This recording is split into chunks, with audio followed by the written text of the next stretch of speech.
So here again with the founder of FYI, Florida Yachts International, Ralph Navarro. So back to that question, mistakes that buyers might make, they get the wrong boat at first. How can a yacht broker prevent a buyer or assist a buyer from making that mistake? Well, I think if you, like yourself in your industry, you're a professional, you've been in it for a long time, you can guide all your buyers and your sellers to properly market their homes, or what is it that they really need, depending on what their needs are for their home needs. It's the same thing in the yachting industry. Interesting. And if you hire the right professional that has the best interest at heart of the client, you know, that professional in our industry, our yacht brokers, will be able to guide you and explore all of the different options that really apply all of the needs that you have. So I'm hearing you say a lot of questions are being asked by the yacht broker as to what the client wants, right? So you can kind of direct them in the right path to get the right type of vessel? Yes, it's not just finding out what size boat you need and what's your budget. I mean, that's the regular guy. You know, at FYI, what we try to, you know, educate our brokers with is just listen what the client's needs are. We're not interested in selling you the boat that you're going to have to sell 6 months from now because you bought the wrong boat. Gotcha. We want to make sure that when you buy your next boat, okay, which by the way, traditionally the boat owner only keeps his boat for a year and a half. A year and a half. Okay. That's amazing. So when you buy your, before they get their next vessel? when you get their next vessel, because every Interesting. boat owners are always moving up.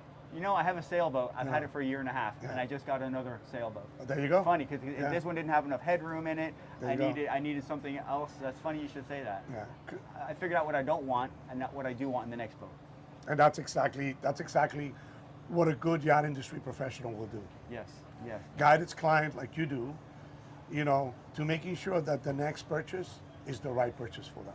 Gotcha. You know. Can I ask you about this? Captains, at what size vessel do owners start to think about, you know, I really should hire a captain? Is it 50 feet, 60 feet, 70 feet?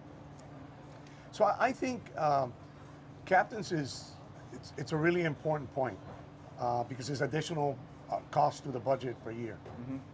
So most owners, like myself, depending on the size of the boat and depending on the use of the boat, choose to have captain and crew or just a captain per se.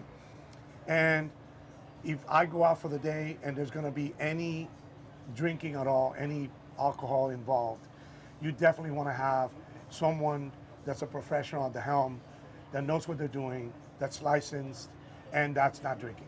Gotcha. So I think it becomes like a safety issue. I Interesting. think having a captain on board, it makes it all so much easier. Although I have a lot of owner operators because they enjoy it. But then they make the sacrifice when they're on the water, you know, staying clean. Got it, got it. So do you see any owners that are operators on 150-foot vessels? No.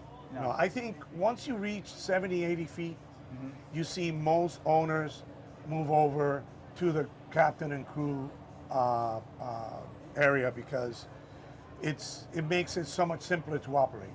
And if you need your boat maintained, you got to check your engines, you try to check your generators, your fluids. I mean, it becomes cumbersome if you're going to go out for the day to have a good time with your family. Yeah. Now you're going to spend an hour and a half checking all the systems on the boat. Makes sense. So you just get on the boat and enjoy it with your family, and you don't have the pressure or the stress of having to do all that work. Got it. Thank you for that answer to that question. Another question that comes to mind is how much does it cost to operate a boat? Like if a rule of thumb, say percentage-wise of the purchase price. Any thoughts on that per year? So there used to be a rule, which I don't think it's correct. It says that the budget, the cost of the operation of the boat should be 10% of the purchase price. It's completely incorrect. Interesting. I think you have to sit down and add all of the fixed costs, which are insurance, dockage, maintenance, fuel being a flexible, okay, captain, crew, and put it in a budget depending on the size of the boat. I can tell you, you know, with very close percentage of what the operating costs would be on a boat in a different sizes, depending on whether you have crew or not. Gotcha. Okay. Crew being the big cost on the boat. Okay. Good to know. how does a buyer's broker get paid? How does a seller's broker get paid? Curious.